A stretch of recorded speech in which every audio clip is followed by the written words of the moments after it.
हाँ चलो, एक मैसेज है। पहले तो कल से 11th का भी फिजिक्स स्टार्ट होगा, पहला चैप्टर परसेंटेज एरर से। तो आप लोग कॉन्टेक्ट पे जितने भी 11th के बच्चे हैं उनको मैसेज दे दीजिएगा कि कल से 11th के लिए परसेंटेज एरर से चैप्टर स्टार्ट होगा। और दूसरा मैसेज है, कल से आपका जो चैप्टर है परम्यूटेशन एंड कॉम्बिनेशन, क्रमचय और संचय, ये 11th वाले और 12th वाले दोनों लोग पढ़ेंगे। ठीक है, तो कल से मैथ भी स्टार्ट होगा। मैथ में चैप्टर हम लोग, क्योंकि बिना क्रमचय संचय के प्रोबेबिलिटी पढ़ना संभव नहीं होगा, जानते ही आप लोग। तो कल से क्रमचय भी स्टार्ट करेंगे, क्रमचय भी एक एक एक्सरसाइज करके चलेगा। तो जो 11th वाले बच्चों के लिए कुमार मित्तल फिजिक्स खरीद लेंगे, और मैथ में डॉक्टर हर्षरूप शर्मा का मैथ ले लेंगे। तो डॉक्टर हर्षरूप शर्मा का मैथ ले लेंगे, उसमें चैप्टर मिलेगा क्रमचय संचय। नया जो 11th वाले बच्चे आ रहे हैं वो डरेंगे नहीं, क्रमचय संचय चैप्टर देश दुनिया से एकदम अलग है, वो अपने आप में कंप्लीट है, उसका आगे पीछे किसी चैप्टर से कोई मतलब नहीं है। तो कल से 11th वाले डॉक्टर हर्षरूप शर्मा का मैथ पुरानी नई कुछ भी ले लें, और फिजिक्स कुमार मित्तल का पहले चैप्टर से स्टार्ट होगा। ठीक है, तो जो 12th वाले हैं 11 वाले बच्चों को भी मैसेज दे देंगे। अब आज हम लोगों का इलेक्ट्रिक में आर्टिकल है वैद्युत द्विध्रुव, इलेक्ट्रिक डाइपोल।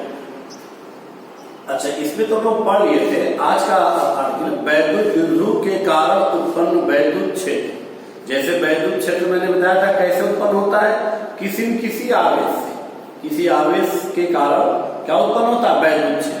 तो आज हम लोग हेडिंग पढ़ेंगे किसी वैद्युत द्विध्रुव के कारण उत्पन्न वैद्युत क्षेत्र।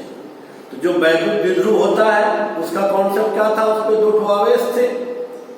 तो वैद्युत द्विध्रुव कारण उत्पन्न वैद्युत क्षेत्र मतलब उस पे वैद्युत द्विध्रुव में जो दोनों आवेश रहेगा उस आवेश के कारण उत्पन्न वैद्युत क्षेत्र निकालेंगे। अब वैद्युत क्षेत्र की तीव्रता एक वेक्टर क्वांटिटीज है, सदिश राशि है। तो जैसे 2, 3, 4, 5 सदिशों का परिणामी निकालने का मेथड होता है, उसी मेथड से इसको कैलकुलेट करेंगे। थोड़ा सा हम चर्चा कर रहे हैं कि जो बच्चे अगर वेक्टर नहीं जानते हैं, हालांकि वेक्टर 11 का भी 0 से स्टार्ट होगा आने वाले टाइम में।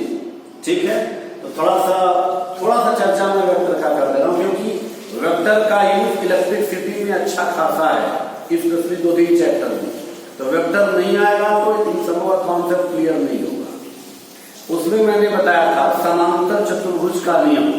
पहली चीज तो वेक्टर में, सदिश में परिमाण भी होता है जिसको स्केलर वैल्यू बोलते हैं, और साथ साथ दिशा भी होती है। जैसे द्रव्यमान को ऐड करना है 4 किलो और 5 किलो का, परिणामी रिजल्टेंट क्या होगा, 9 किलो। लेकिन अगर सदिश को जोड़ना है, वेक्टर को जोड़ना है, तो वेक्टर में परिमाण मात्रा के साथ साथ दिशा भी होती है। अब जैसे 5 न्यूटन का बल इधर है और 5 का बल इधर है, तो अब दोनों का परिणामी निकालना है, तो डिटेल तो हम वेक्टर में बताएंगे। अच्छा, यहाँ पे इसकी जरूरत पड़ेगी। 5 का सदिश एक को इधर है, 5 का सदिश एक को इधर है, दोनों का परिणामी कैसे निकालते हैं, समांतर चतुर्भुज के नियम से, या अगर ये आपस से परपेंडिकुलर नहीं है, उल्टा पलटा डायरेक्शन ऐसे, तो क्या करते हैं, सभी को क्षैतिज और ऊर्ध्व घटकों में, हॉरिजॉन्टल और वर्टिकल कंपोनेंट्स में डिवाइड कर देंगे। फिर सभी हॉरिजॉन्टल का रिजल्टेंट, फिर सभी वर्टिकल का रिजल्टेंट जो भी आएगा निकाल लेंगे। फिर इसको समांतर चतुर्भुज के नियम से इसका परिणामी निकाल लेते हैं। थोड़ा सा इसकी चर्चा करके फिर इसको आगे बढ़ते हैं। जैसे मान लो ये एक कोई पॉइंट है,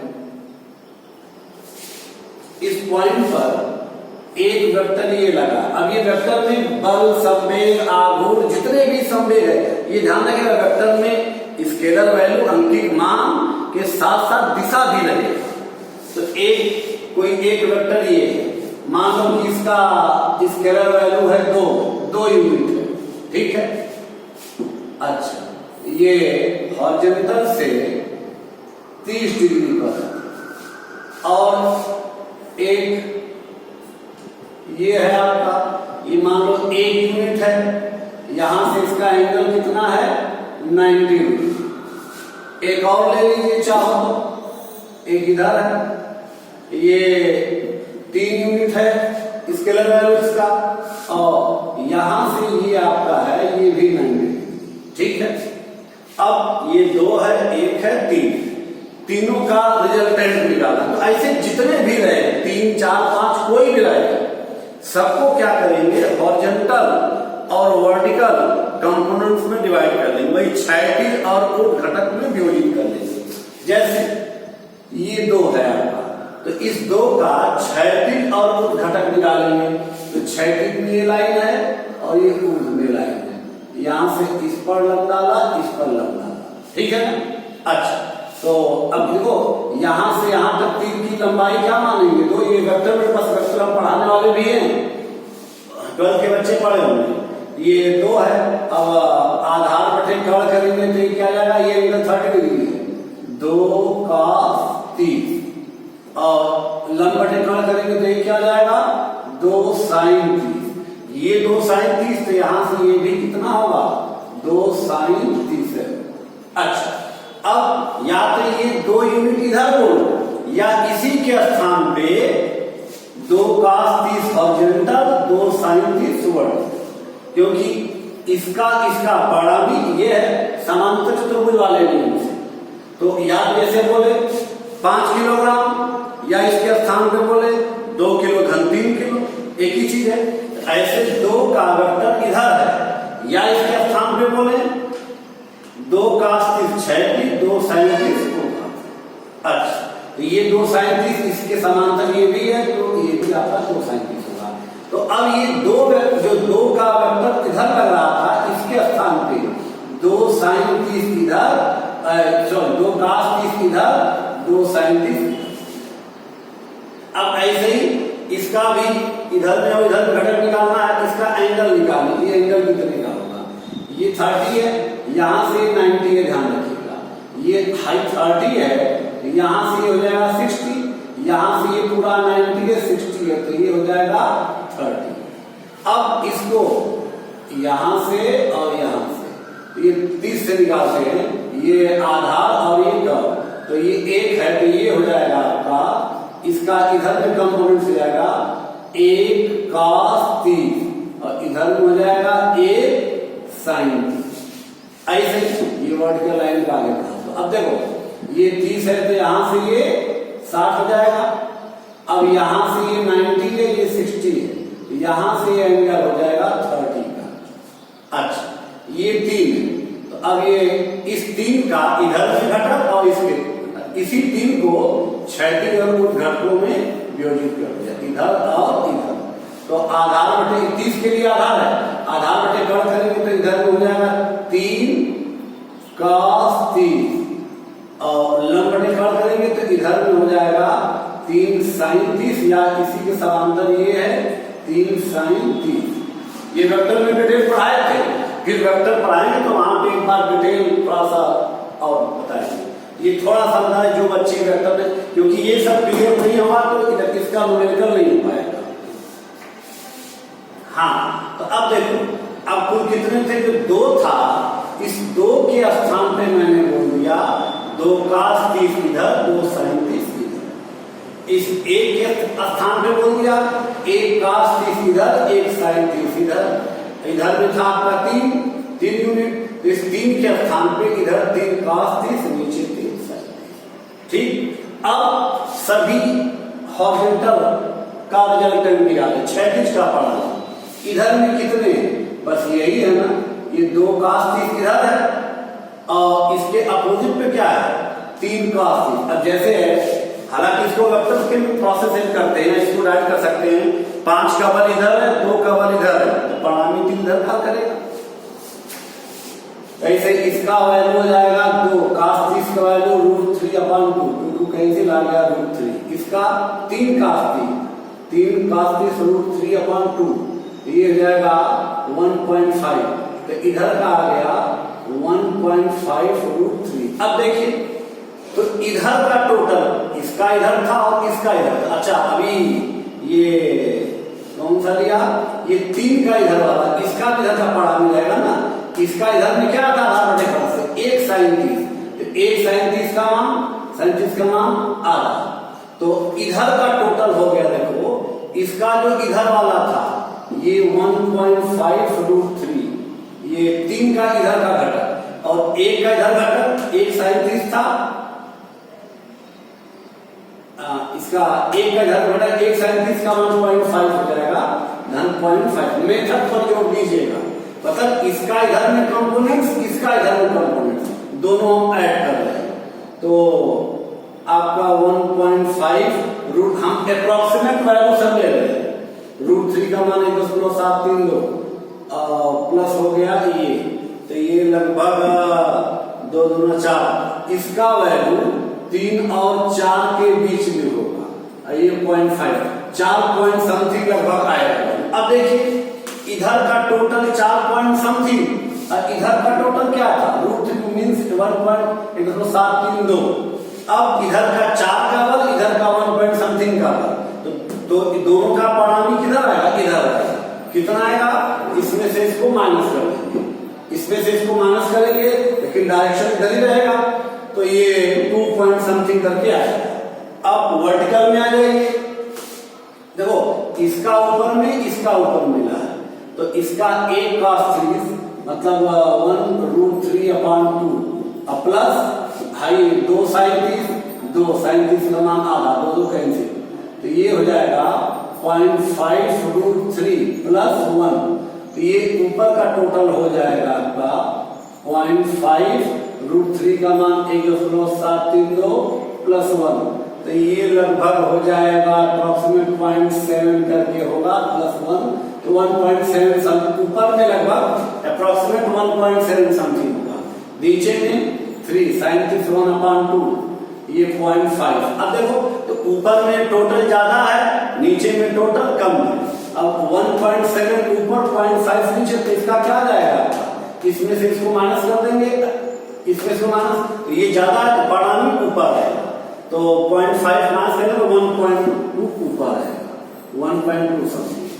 तो इस प्रकार वो पहले इधर का टोटल निकाल लिया, फिर इधर का टोटल निकाल लिया, फिर जो ज्यादा होगा ज्यादा वाले में से कम को घटाया, परिणामी ज्यादा की तरफ ही आएगा। ऐसे ही ऊपर का पहले टोटल निकाल लिया, फिर नीचे का टोटल निकाल लिया, देखा कि कौन ज्यादा है, तो ज्यादा वाले में से कम को माइनस किया, तो परिणामी ज्यादा वाले की तरफ आएगा, ठीक है। अब देखो सभी हॉरिजॉन्टल का परिणामी ये, सभी वर्टिकल का परिणामी ये, अब इन दोनों का परिणामी समांतर चतुर्भुज के नियम से निकालें, कैसे, ऐसे, तो अब ये रिजल्टेंट R इक्वल टू क्या हो जाएगा, करीब इसका स्क्वायर प्लस, तो ये जो कंपोनेंट्स है इसका यूज यहां पर चला रहेगा। अच्छा, और इसका डिटेल जिसको करना होगा जब हम वेक्टर पढ़ाएंगे तो वहां पे और डिटेल इसको बताएंगे।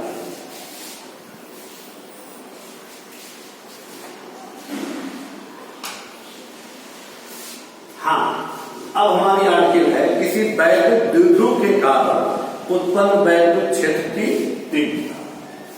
जैसे मान लो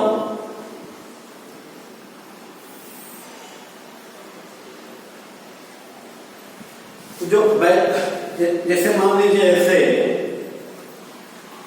ये डंडा है, ठीक है ना, ये वैद्युत द्विध्रुव है, तो वैद्युत द्विध्रुव है, मान लीजिए यहाँ पे प्लस क्यू आवेश है, यहाँ पे माइनस क्यू आवेश है, इनके बीच का डिस्टेंस है, इसमें 2-3 स्थिति हो, जैसे ये प्लस क्यू है माइनस क्यू है, एक है कि दोनों आवेशों को मिलाने, रेखा को आगे बढ़ा दिया, तो दोनों आवेशों को मिलाने वाली रेखा को आगे बढ़ाएंगे, चाहे इधर चाहे इधर से कोई फर्क नहीं है, रेखा को आगे बढ़ाएंगे तो उसी रेखा पर कोई पॉइंट लेंगे, उस पॉइंट पर इस वैद्युत द्विध्रुव के कारण उत्पन्न वैद्युत क्षेत्र की तीव्रता, चाहे इधर ले चाहे इधर ले, इस चीज को बोलते हैं अक्षीय स्थिति, इंडान पोजीशन।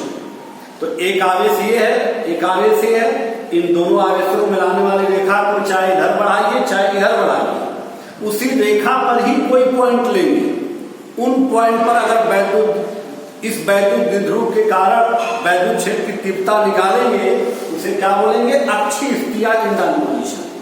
और एक होगा निरक्षीय स्थिति, एक्सपांड पोजीशन।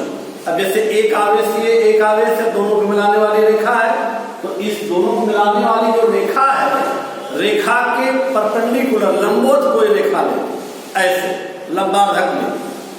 देखो ये वैद्युत ध्रुव है, मान लो ये धन क्यू है, ऋण क्यू। अब इसका जो मिलाने वाली रेखा, इसका लंबार्धक खींच दिया। अब इसके लंबार्धक पर कोई भी पॉइंट होगा, उस पॉइंट पर इस वैद्युत द्विध्रुव के कारण उत्पन्न वैद्युत क्षेत्र की तीव्रता निकालेंगे। इसे क्या बोलेंगे? निरक्षीय स्थिति। तो अब इसमें भी क्या करेंगे?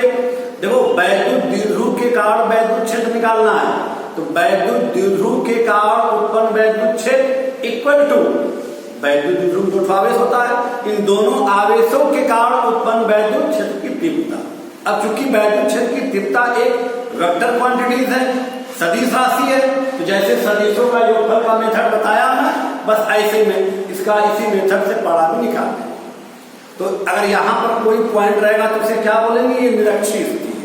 तो एक तो अक्षीय स्थिति हो गया, हम लोग उसको निकालने जा रहे हैं। इसके बाद निरक्षीय स्थिति, लंबवत पर कोई पॉइंट लेंगे, इसके कारण वैद्युत क्षेत्र की तीव्रता निकालेंगे। और एक रहेगा न तो अक्षीय हो न तो निरक्षीय हो, कहीं पर भी बिंदु है, यहाँ कहीं पर भी, न तो अक्ष पर है न तो लंबवत रेखा पर है, कहीं पर भी कोई पॉइंट है, वहां पर वैद्युत क्षेत्र की तीव्रता क्या होगा? ये तीन केस हमको निकालना है। तो उसमें पहला केस है आपका अक्षीय स्थिति।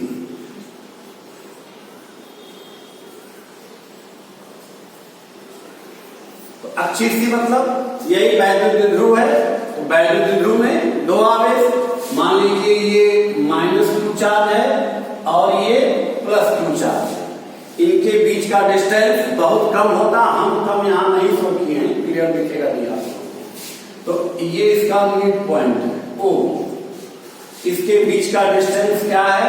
मान लीजिए 2l है, ठीक है। अच्छा, अब दोनों आवेशों को जो मिलाने वाली रेखा है, जिसको वैद्युत द्विध्रुव का एक्सिस बोलते हैं, अक्ष बोलते हैं, इस रेखा को इधर चाहे इधर बढ़ा,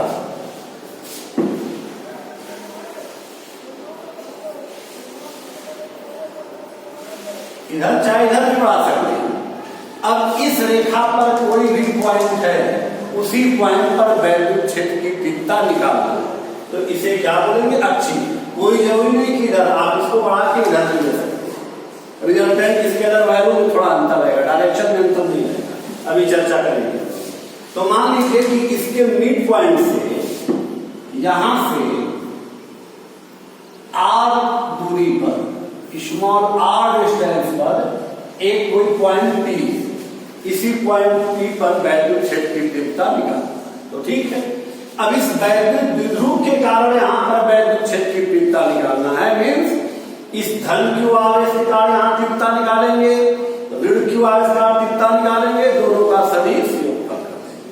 ठीक, अब देखो थोड़ा सा डिस्टेंस कैलकुलेट कर लो। ये पूरा 2l था, ये मिड पॉइंट है, तो यहां से ये आपका l है और यहां से ये भी आपका l है, आधा। ठीक, अब देखो इसके कारण यहां तीव्रता निकालेंगे, तो इस आवेश के कारण तीव्रता निकालेंगे। किसी बिंदु आवेश के कारण उत्पन्न वैद्युत क्षेत्र की तीव्रता कांस्टेंट के Q/r², जहां r क्या है? आवेश से उस बिंदु की दूरी, जहां पर तीव्रता निकालेंगे। तो इस आवेश का तीव्रता निकालेंगे, तो यहां से इसकी दूरी चाहिए, इसको कैलकुलेट कर लीजिए। देखो यहां से ये r डिस्टेंस है, यहां से ये l है, तो यहां से कितना हो जाएगा? r - l।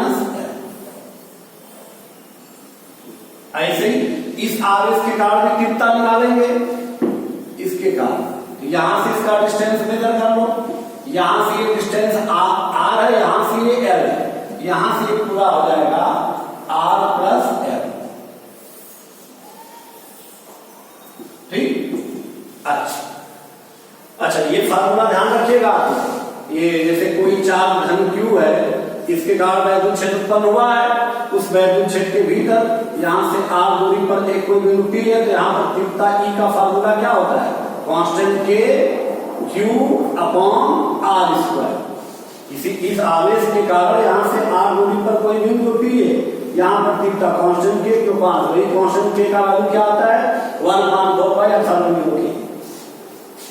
तो चलिए, तो अब हम लोग क्या करते हैं, सबसे पहले इस प्लस क्यू आवेश के कारण तीव्रता, ठीक है, तो लिखो यार प्लस क्यू आवेश के कारण बिंदु P पर तीव्रता E1, ठीक है। इस धन Q आवेश के कारण तीव्रता, इसको हमने मान लिया E1 है।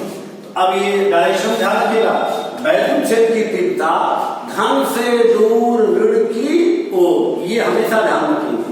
ये धन आवेश है, तो इस धन आवेश के कारण यहां तीव्रता धन आवेश से दूर की तरफ इधर रहेगा, ये हो जाएगा E1। लो मैं यहां पे ये भी रिमार्क करें, इसके कारण है आपका E1, इस धन की वास्तव तीव्रता E1 धन से दूर। और इसके कारण जो तीव्रता रहेगा, भाई वैद्युत विद्युत का यहाँ तीव्रता निकालना है, तो इस आवेश का तीव्रता धन से दूर E1 धन हो जाएगा। इस ऋण Q आवेश का तीव्रता, इस ऋण Q आवेश का यहाँ पर वैद्युत क्षेत्र ऋण की ओर, तो इसके कारण तीव्रता अंदर रहेगा। तो इसके कारण तीव्रता E2 मान लेते हैं इधर। अब ये ध्यान रखिएगा कि ये E2 किसके कारण है, इस माइनस Q, लो मैं यहाँ पे रिमार्क कर दूंगा, ये माइनस Q आवेश का E2 है इधर, और धन Q आवेश का ये हो गया E1 है उधर। अब एक वेक्टर उधर है, एक वेक्टर इधर है, दोनों का परिणामी वेक्टर के मेथड से निकालेंगे। ये देखेंगे कि E1 बड़ा है कि E2 बड़ा है। E1 ज्यादा होगा, E2 कम होगा, तो E1 में से E2 घटाएंगे, परिणामी E1 की दिशा में आएगा। E2 ज्यादा होगा, E1 कम होगा, तो E2 में से E1 को माइनस करेंगे, परिणामी नेगेटिव E2 की डायरेक्शन में आएगा। चलो देखो, E1 का स्केलर वैल्यू लिखिए, E1 इसके कारण यहां पर तीव्रता, जैसे ये जो फार्मूला लगा था,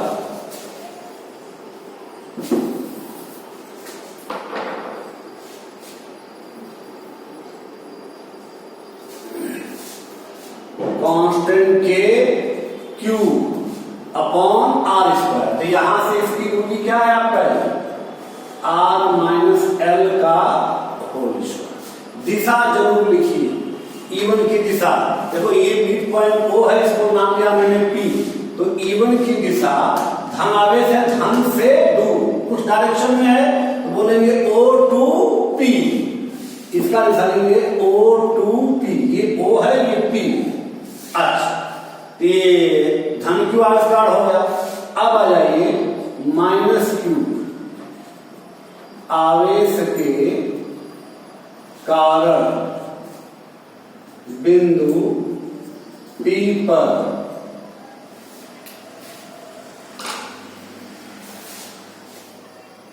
तीव्रता E2, इस माइनस Q आवेश के कारण यहां पर तीव्रता, ठीक है ना। तो वही जो फार्मूला था, ये कांस्टेंट के Q अपॉन R स्क्वायर, तो कांस्टेंट के आवेश दोनों सेम है, क्योंकि दिशा चिन्ह का अंतर है, कांस्टेंट के Q अपॉन R स्क्वायर, यहां से इसकी दूरी का वर्ग, ये दूरी क्या है आपका R प्लस L का होल स्क्वायर, ठीक है। इसका दिशा E2, इसके कारण, तो इसके कारण ये माइनस है, तो इसके कारण यहां पर तीव्रता ऋण की ओर, तो ऐसे आ रहा है, ऐसे मतलब P to O, इसका डायरेक्शन है P to O, ठीक है। अब देखो, इस वैद्युत द्विध्रुव का यहां पर तीव्रता निकालना है, तो दोनों आवेशों का जो तीव्रता आया है उसका सदिश योगफल। अब E1 E2 को ध्यान से देखिए, अब यहां लिखिए वैद्युत द्विध्रुव के कारण तीव्रता E बराबर, अब चाहो तो इसको वेक्टर भी लिख दो, वेक्टर E बराबर vector E1 plus vector E2 या E बराबर। अब डायरेक्ट हम लोग निकल गया। अब देखो, जिसे E1 का स्केलर वैल्यू ये है, E2 का स्केलर वैल्यू, देखो ध्यान से कौन ज्यादा है कौन कम है। अंश दोनों का सेम है, ये r माइनस एल का वर्ग है, ये प्लस का है, ये माइनस एक कम है, कम से भाग करेंगे मान ज्यादा आएगा, ये प्लस है, ज्यादा से भाग करेंगे मान कम आएगा।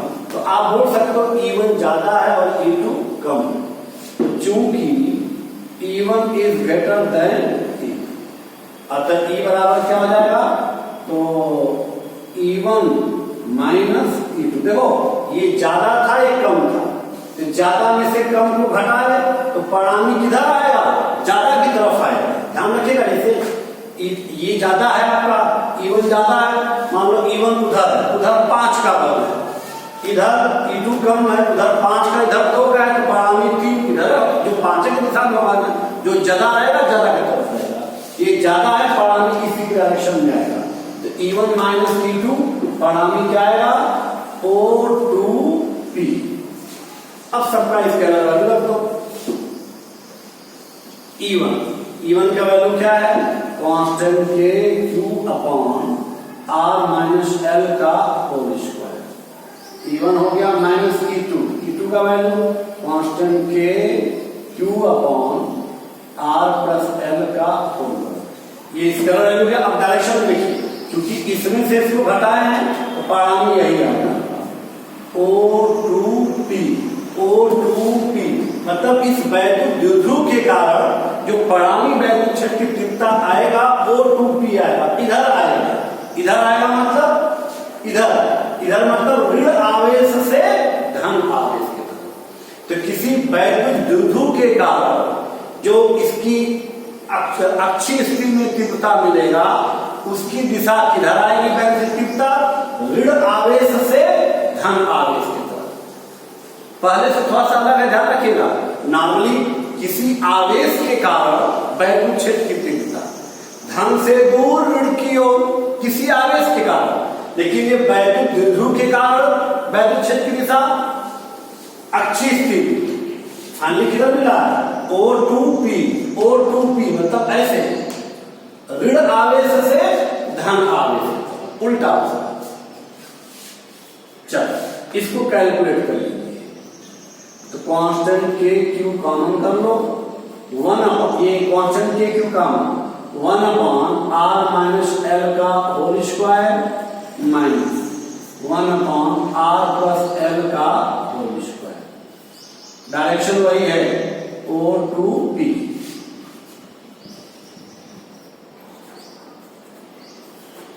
इसका एलसीएम ले लेते हैं, R माइनस L का whole square R plus L का होल स्क्वायर। ये माइनस वाला कैंसिल बचेगा, इसका R प्लस L का होल स्क्वायर माइनस ये कैंसिल, ये बचेगा, इसका एक मल्टीप्लाई करेंगे, ये रहेगा R माइनस L का होल स्क्वायर। डायरेक्शन वही है जो चल रहा है। इसको और कैलकुलेट करिए, देखो R प्लस L का होल तोड़ दीजिए, R square plus L square plus 2RL minus है। अब इंटर के छात्र है, इसका होल वर्ग करके माइनस है तो चिन्ह बदल देंगे, हम डायरेक्ट कर देंगे। इसका वर्ग होगा A माइनस B का होल वर्ग, R square plus L square minus 2RL, लेकिन इसके पहले माइनस है, लो हम कर ही देना। अच्छा, R square plus L square minus 2RL upon. अब देखो यार, स्पेशली बायो वाले बच्चे थोड़ा कैलकुलेशन ध्यान से देखेंगे। R माइनस L का वर्ग है, तो ये R प्लस L का वर्ग है। जैसे कहीं मिलता है कैलकुलेशन 2 का वर्ग x का वर्ग, तो इसको इकट्ठे बोलते 2x पूरे का वर्ग, बीच में यहां मल्टीप्लाई होना चाहिए, ठीक है। 2 का वर्ग है, x का वर्ग है, तो इसको इकट्ठे 2x का पूरे का वर्ग, वही चीज यहां पर करेंगे। इसका भी वर्ग है, इसका भी वर्ग है, बीच में मल्टीप्लाई है, तो इसको इकट्ठे लिख दो R माइनस L फिर R प्लस L पूरे का इकट्ठे वर्ग, ठीक है। अच्छा, तो अब इसका ये ब्रैकेट तोड़ेंगे, इक्वल कांस्टेंट के Q square plus L square plus 2RL। अब देखो ब्रैकेट के बाहर माइनस है, सबके चिन्ह बदल देंगे, तो ये हो जाएगा minus R square minus L square, और ये माइनस का प्लस हो जाएगा प्लस 2RL, और पूरे के बटा है आपका ये R माइनस एल और R प्लस, इसको थोड़ा सा और कैलकुलेट कर लो। देखो पूरा ये वन पे यहाँ पे है a माइनस बी एक ब्रैकेट पे, दूसरे ब्रैकेट पे a प्लस बी, तो a प्लस बी दूसरे ब्रैकेट पे a माइनस बी बराबर क्या होता है a square minus b square. तो इसको हटा दो यहां से,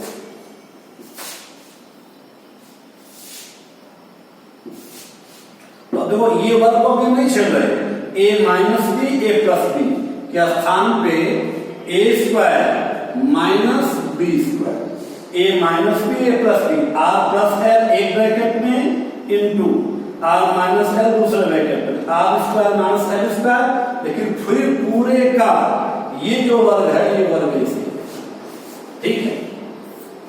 अच्छा अब ये आपका कैंसिल और ये कैंसिल, तो E इक्वल टू हो गया, क्या बच गया कांस्टेंट के क्यूब, फिर ये बचा आपका देखो 2RL मिलके हो गया 4RL upon R square minus L square का होल स्क्वायर, ठीक है।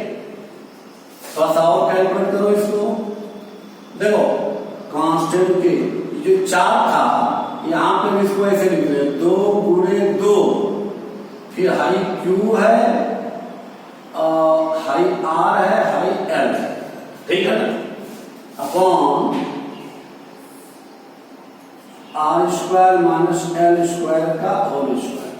अब इसको किसी वैद्युत द्विध्रुव का आघूर्ण P क्या होता है 2QL बताया था ना, कोई एक आवेश और आवेशों के बीच की दूरी के गुणनफल के बराबर, तो वैद्युत द्विध्रुव का आघूर्ण P बराबर क्या था 2QL।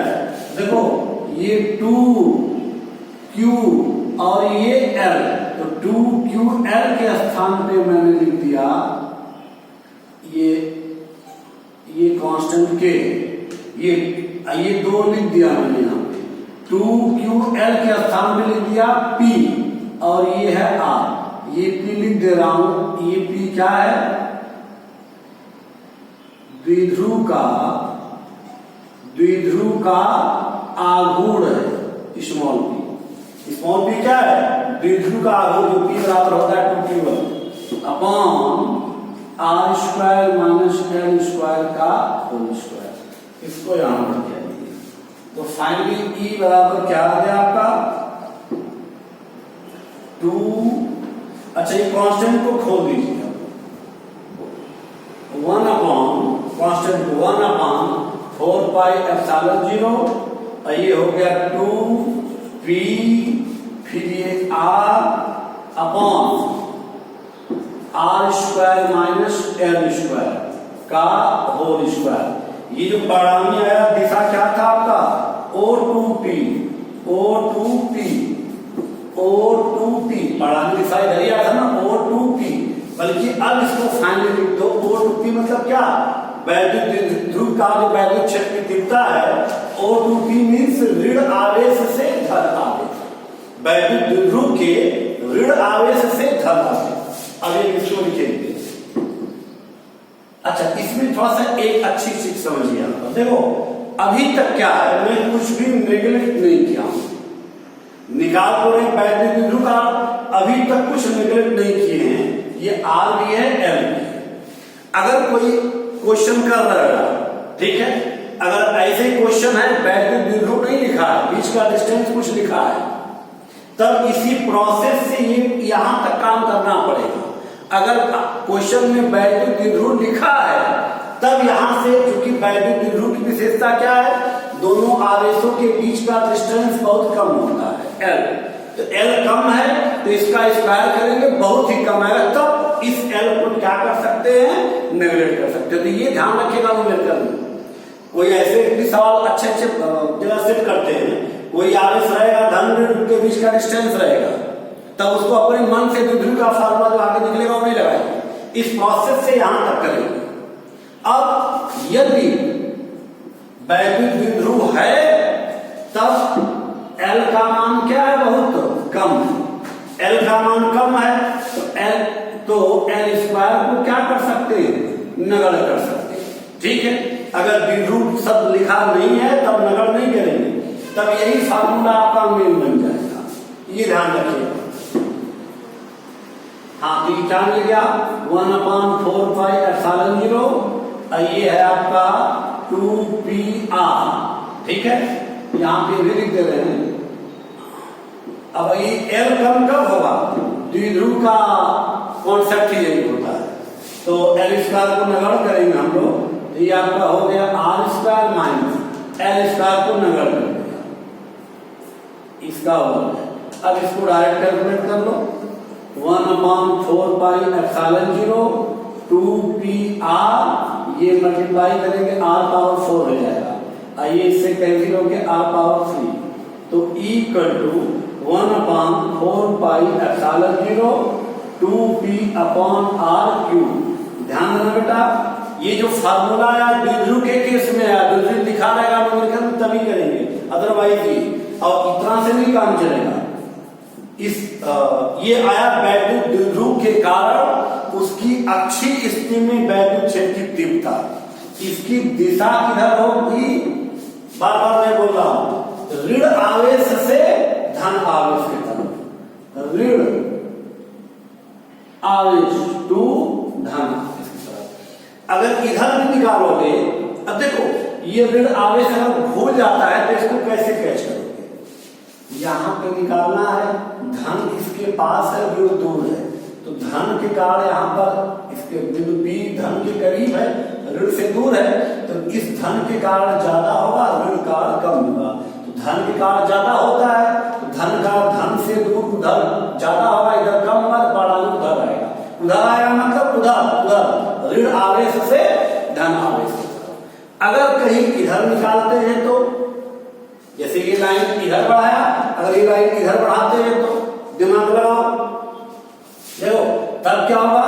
ऋण आवेश के कारण ऋण करीब है, धन दूर, तो भी दिशा यही आएगा, ध्यान रखिएगा इस चीज का। तो अब देखो मान लो यहां पे हम निकाल रहे हैं, तो ऋण के कारण ज्यादा है, धन के कारण कम है, तो ऋण आवेश के कारण तीव्रता क्या होगा? ज्यादा।